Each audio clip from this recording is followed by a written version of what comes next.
ఖర్చుతో స్వల్ప కాలంలో ఆదాయం చేతికొచ్చే పంటల్లో కూరగాయలది మొదటి స్థానంగా చెప్పుకోవచ్చు.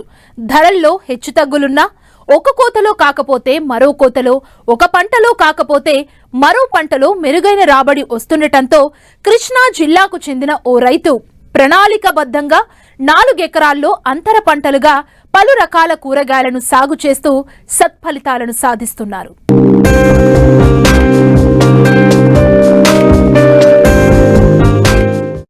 ఇదిగో ఇక్కడ చూడండి, నిలువు పందిరి విధానంలో కాకర సాగు.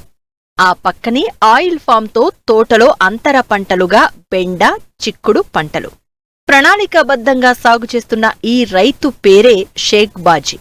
కృష్ణా జిల్లా బాపులపాడు మండలం కొత్తపల్లి గ్రామానికి చెందిన ఈయన పామాయిల్ తోటలో అంతర పంటలుగా పలు రకాల కూరగాయలను సాగు చేస్తూ నిరంతరం పంట దిగుబడులను తీస్తున్నారు. 5 ఎకరాల పామాయిల్ తోటలో అంతర పంటలుగా కూరగాయలు సాగు చేస్తూ తనదైన ప్రత్యేకతను చాటుకుంటున్నారు రైతు బాజీ. 2 ఎకరాల్లో మే నెల 10వ తేదీన నిలువు పందిరి విధానంలో కాకర సాగు చేశారు. ఎకరంన్నరలో బెండ సాగు చేశారు. అర ఎకరంలో పొద చిక్కుడు నాటారు. కాకర, బెండ దిగుబడులు ప్రారంభమయ్యాయి.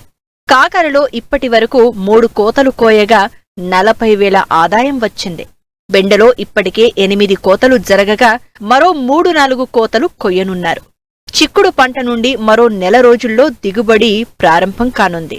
అయితే మొదట్లో మంచి ధరలు పలికినా ప్రస్తుతం ధరలు తగ్గాయంటున్నారు రైతు. ప్రతి సంవత్సరం రేట్లు బాగా అమ్మేయండి. మళ్ళీ ఈ సంవత్సరం బాగా రైతులు ఎక్కువ వేయటం వల్ల బాగా డౌన్ అయిపోయిందండి. రేటు కూడా బాగా పడిపోయిందండి. మరి దగ్గర ఈ కోతకు వచ్చేయండి డబ్బులు మొత్తం పోను ఒక 30,000 50,000 మిగిలండి. దగ్గర మేము ఒక 3 నెలలు కోతామండి. మొత్తం ఖర్చులు మొత్తం పోము ఒక 1,00,000 మిగులుతాయండి. ఈ సంవత్సరం ఏం మిగిలిందండి డబ్బులు. ఇది రింకు తోట అండి. కాకర కేజీ వచ్చి 14,000 అండి. మాకు ఖర్చు బాగా అయిందండి. ఇక కార తోట ఇత్తనాలు వచ్చి కేజీ 14,000, కర్రలు ఏమో 50,000 అయింది. కర్రలు కండి ఒక కర్ర వచ్చి 22 రూపాయలండి కర్ర. ఈ వచ్చి మనకి దుక్కిలు కానీ విత్తనాలు కానీ ఈ మొత్తం దగ్గర 15,000 అయినండి. ఒకటి మార్కెట్ రేపు కాయలు కోసినప్పుడు ఫస్ట్లో 50 రూపాయలు 60 రూపాయల రేట్ ఉందండి. ఇప్పుడైతే బాగా డౌన్ అయిపోయిందండి. కాయ ఇట్లా కొనేవాళ్ళు లేడండి. మనకి 20 రూపాయలు అంటే మాకు గిట్టుబడదు అండి. ఇప్పుడు వచ్చి కవర్ వచ్చి 15 కేజీల కవరు 200, 150 పడుతుందండి. ఫస్ట్లో 500, 600 ఉండేదండి. ఇప్పుడు ఎవరు కౌంట్లేదండి. ఎక్కడ వెళ్ళినా బాగా డౌన్ అంటున్నారండి. మొత్తం 5 ఎకరాలలో కూరగాయల సాగుకు దాదాపు 2 లక్షల రూపాయల పెట్టుబడి అయింది. ఇప్పటి వరకు కాకర 3 కోతలు కోశారు.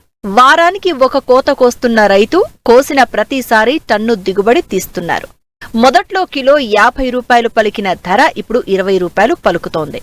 ఇప్పటికే కాకరపై 40,000 ఆదాయం ఆర్జించారు. మరో 14 కోతలు కొయ్యనున్నారు. అంటే ఇంకా 1,80,000 వరకు కాకరపైనే ఆదాయం పొందనున్నారు. కూరగాయల పెట్టుబడి మొత్తం ఒక కాకర పంటపైనే వస్తుంది. ఇటు బెండ, చిక్కుడు పంటపై వచ్చేది మాత్రం నికర ఆదాయమంటున్నారు రైతు. ఇతర పంటలతో పోల్చితే కూరగాయల సాగు 100 రెట్లు బెటర్ అంటున్నారు. పంట తర్వాత ఈ కాకర అయిపోయిన తర్వాత అండి మినుగానే వేస్తాను. మిను లేకపోతే మొగజొన్న వేస్తామండి.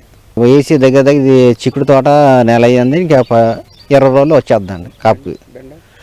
బెండ పెట్టి 60 రోజులు అయిందండి. 4 కోతలు కోసాం. బెండ కూడా బాగా డౌన్ అండి. బెండ కూడా కేజీ వచ్చి 10 రూపాయలు పడుతుందండి. అప్పుడు బాగానే ఉందండి రేటు. 30 రూపాయలు 40 రూపాయలు ఉండేదండి. ఇది కూడా ఈ కవర్ పెట్టేస్తాను. బెండ కూడా కవర్ వచ్చి 200 అండి. ఇదివరకు 400 అమ్మేది. బెండ కానండి 30 రూపాయలు ఉండాలండి మిను. కాకర వచ్చి 20 రూపాయలు ఉండాలండి. చిక్కుడు తోట బాగా అమ్మిద్దండి. 40 రూపాయలు 50 రూపాయలు అమ్మిద్దండి. చిక్కుడు తోట రేటు తగ్గదండి.